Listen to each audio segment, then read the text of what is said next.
Polish and Ukrainian officials denied a delay in U.S. weapons deliveries to Ukraine. This is taking place as former top aide to Zelensky faces corruption charges. Here to tackle the major topics of today is my guest Fabrice Pothier, CEO of the Rasmussen Global. Good evening and thank you for joining me on the show. Good evening. So where do you think that this confusion over the pearl deliveries came from? Because we had the Washington Post citing multiple sources, both from the US and Europe, credible sources, as they say. Meanwhile, Ukrainian and Polish officials went to confirm that there are no delays. So where did this come from? Well, it's always hard to know because this is a bit of a black box and you have conflicting reports. But clearly, there are some tensions between and frictions between both Ukraine and the United States. You sometimes hear from officials that the flow of weapons and interceptors is uninterrupted, and then you hear another assessment from Ukrainian officials. So I think you have to take all this with a pinch of salt. Mm-hmm.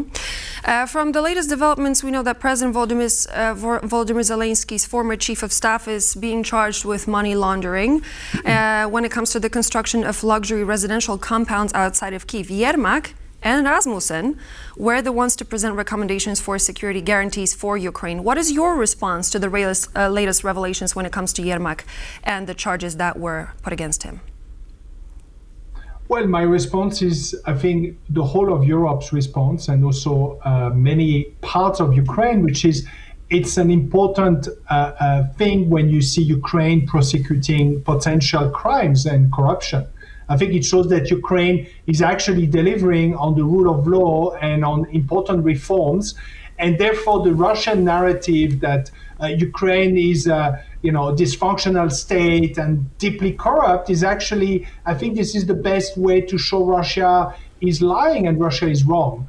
The fact that we did some work with Mr. Yermak and actually to serve President Zelensky and the whole of Ukraine's government on security guarantees is untainted by this because it, at the end, has served very much Ukraine in being better supported by its allies. And that work is actually existing beyond whether Mr. Yermak is serving or not in the Ukrainian administration. Mm-hmm. So on top of that, this escalating corruption scandal that we're seeing right now, how do you think this is going to affect Ukraine's possible EU accession process? I mean, we know that we're looking at a certain deadline that is fundamental for Ukraine. So do you think, considering what you just said, that there is going to be a positive response in general? Well, I think it can go both ways, quite frankly. You can argue this is yet another sign that there is a deep systemic corruption in Ukraine, or you can actually make the other argument, which is the one I've shared with you, which is that actually Ukraine is getting on with fighting corruption, is getting better at it, and including going all the way to the top.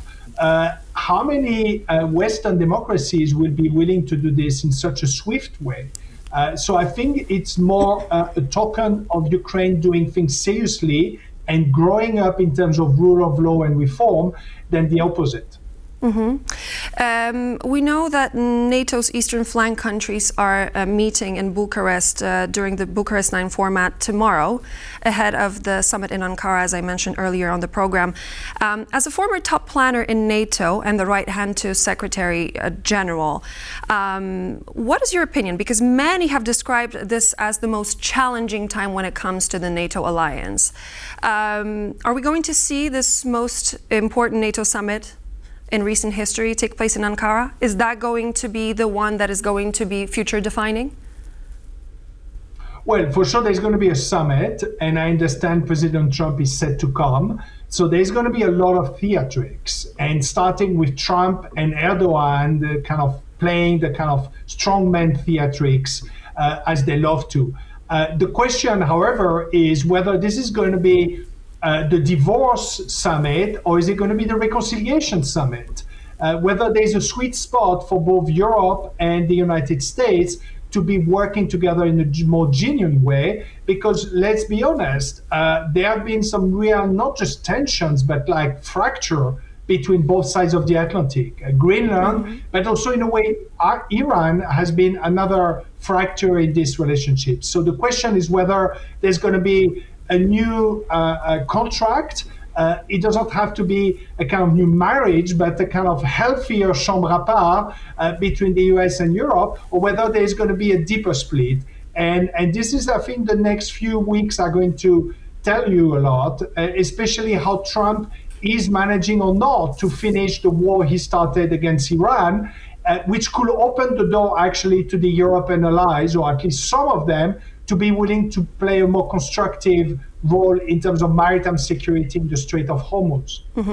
Before we go, the U.S. administration announced that they would be pulling troops from Germany. We heard from Marco Rubio, who said that the decision was not yet finalized, but Donald Trump is critical of the alliance, as I mentioned before. So could we be facing a slow burn withdrawal of the U.S. presence in NATO, especially when it comes to the European continent?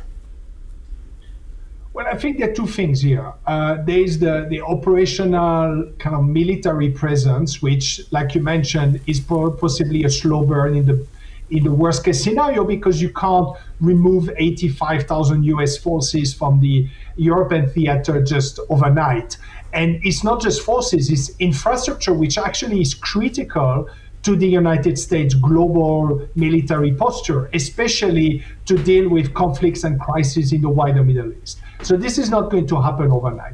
However, there's the other side to this, which is politically 5,000, doesn't make a huge difference, but 5,000 politically sends a very strong message that the US is willing to remove forces. That means to qualify its commitment to Europe if Europe is not complying with the United States policies and decisions. And I think this is where the NATO alliance is really fractured, is not so much at the technical military level, which is still working pretty well, it's at the political trust level. And deep down, NATO is about trust and political unity. That's where you get your deterrence, not from how many troops you have on the European soil.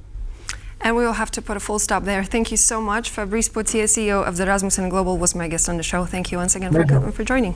Thank you. And so this would be all for now. I'm Klaudia Czerwińska, and you are watching World News Tonight. Thank you for joining, and I hope to see you back here on TVP World for more in just a moment. But until then, good night.